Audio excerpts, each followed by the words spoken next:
La plume est un outil qui va nous permettre de créer des formes libres et plus complexes que les éléments que l'on crée avec l'outil forme, soit des rectangles ou des ellipses.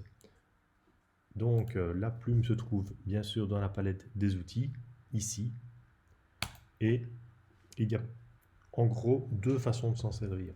La première, c'est pour créer des formes constituées de traits de droite. Donc simplement ici, je vais cliquer à un endroit. Vous voyez qu'il me marque un point, donc il crée un point d'ancrage. Je tire.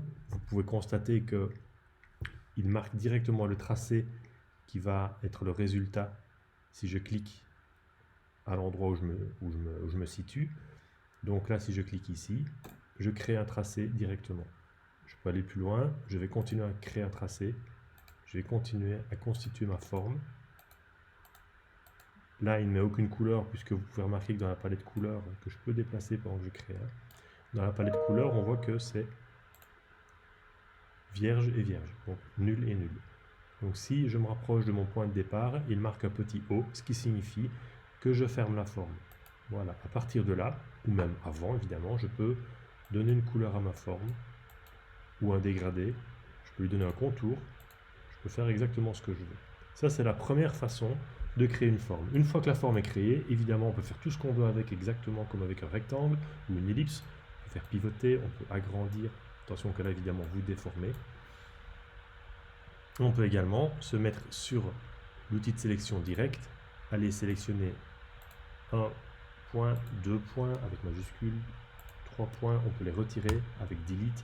Et là, on voit bien que vous avez alors une forme ouverte. Donc on a des contours sur une partie, et puis la partie où on a retiré les points, on n'a pas de contour. La plume peut aussi servir à faire ça de façon un petit peu plus intelligente, on va dire. C'est-à-dire que si ici je trouve que j'ai marqué un point de trop, par exemple l'angle ici, je peux estimer que le point, j'ai beaucoup de mails, que le point ici n'est pas nécessaire. Si je le retire, ça en fait une forme ouverte, et je peux avec la plume, alors comme on l'a fait avec l'outil texte, aller cliquer sur le point que j'ai ouvert ici et refermer la forme. Mais il y a une méthode plus rapide, on peut le faire avec la plume. Donc j'ai ma forme originale.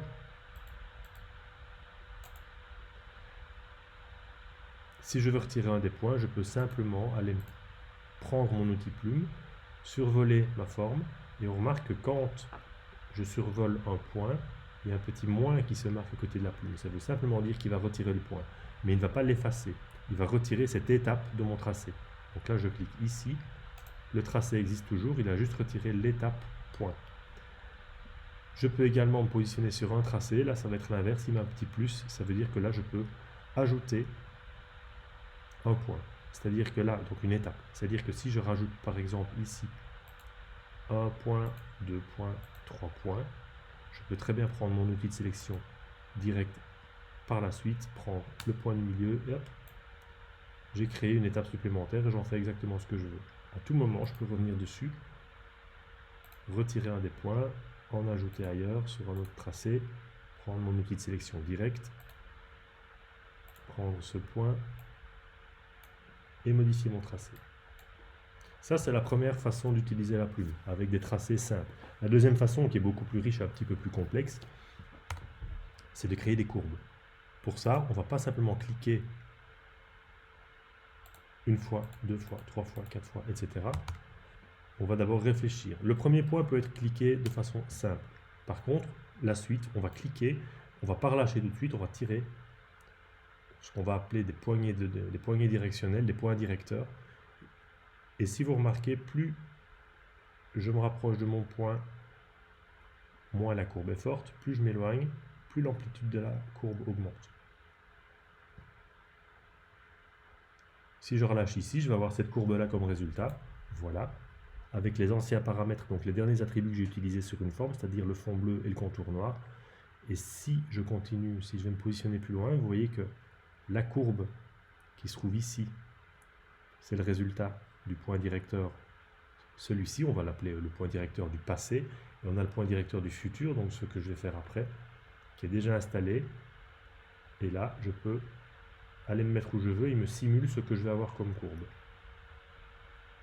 Voilà, je clique, je tire de nouveau, puis je peux par exemple aller fermer la forme. Ça c'est une forme simple, mais je peux faire quelque chose de très très complexe si je veux.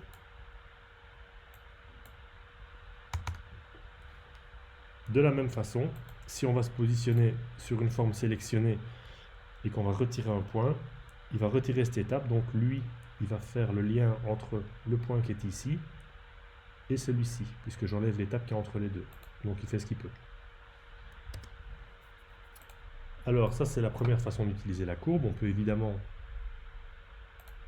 casser une courbe, c'est-à-dire qu'ici, je peux directement tirer une direction en démarrant. Si je clique et que je tire, je vois que la courbe elle va suivre logiquement le tracé. Mais je pourrais très bien avoir envie de faire un angle assez net et de repartir dans l'autre sens. À ce moment-là, je vais vous mettre une URL pour des exercices aussi et vous renvoyer vers des notes pour que vous puissiez regarder ça à votre aise. Je n'ai pas encore relâché ma souris. Pendant que je suis en train de créer ma courbe, je vais simplement appuyer sur Options. Ça va désolidariser la poignée de direction du passé, on va dire, celle qui est au-dessus là, et la poignée de direction du tracé futur. Parce que là, vous voyez qu'ils sont chaque fois symétriques et solidaires et alignés. Donc là, si j'appuie sur Options pendant que je crée, ça les désolidarise et la poignée de direction qui va définir le tracé futur devient libre.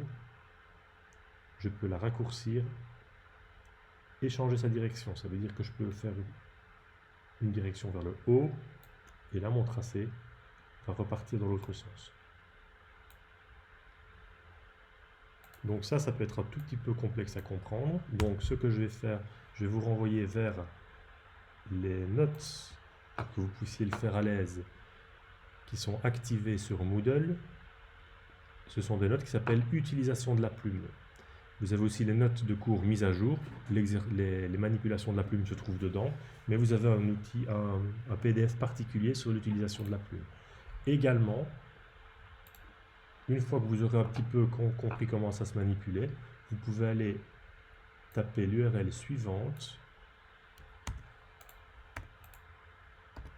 http://bézier.méthode.ac. C'est une sorte de jeu. Je vais vous le montrer rapidement. Voilà. Si je tape cette adresse, c'est une sorte de jeu qui vous explique voilà, où vous devez cliquer, où vous devez vous arrêter, et vous devez refaire la même chose. Je clique ici, et je clique. Après, il vous donne le jeu suivant, entre guillemets, et il vous montre la touche que vous devez appuyer, que vous devez laisser enfoncer, pour obtenir, par exemple, un tracé horizontal ou vertical ou à 45 degrés. Donc ici, on voit que je peux aller où je veux. Si je prends la touche Shift en plus, je suis contraint à rester à 45 degrés. Donc les touches de contrainte qu'on a vues pour rester horizontal, pour garder les proportions, etc., fonctionnent ici aussi pour garder l'horizontalité, la verticalité ou un angle à 45 degrés. Je vais me mettre là et je termine. Ici, il vous montre comment vous devez cliquer et tirer les points directeurs. De toute façon, on refera ça gentiment pendant le cours du mardi si c'est un peu flou. Donc là, je clique. Il vous montre également le point qui clignote en bleu, qui est le point où vous devez démarrer. Je clique. On voit que je dois aller rejoindre les deux points directeurs ici. Je vois que ma souris est un petit peu trop libre. Donc là, je peux utiliser la touche majuscule. Hop, je suis contraint à rester vertical. Et si vous suivez exactement le modèle, je clique, je tire. Vous allez avoir exactement la bonne forme comme résultat. Donc, pour le moment, ici, c'est un petit peu l'échauffement de ce site, de cet exercice. Voilà. Là, il vous montre qu'en appuyant sur Alt, vous allez d'abord cliquer et tirer, appuyer sur Alt et remonter votre point directeur. Je le fais. Je clique, je tire. Donc là, j'essaye d'avoir mon point directeur passé, comme je vous l'ai expliqué, qui correspond au modèle. J'appuie sur Option, je remonte le point directeur du tracé futur, je relâche, la souris d'abord, toujours. Je vais me positionner sur le point suivant, je clique et je tire pour que le point directeur passé soit correct. Le futur, je ne m'en occupe pas encore. Une fois qu'il est bon, Alt, je remonte.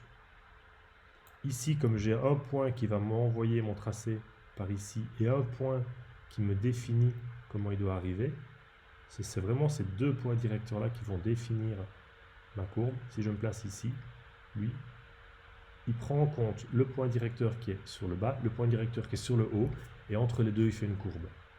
Je clique et ma forme est bonne.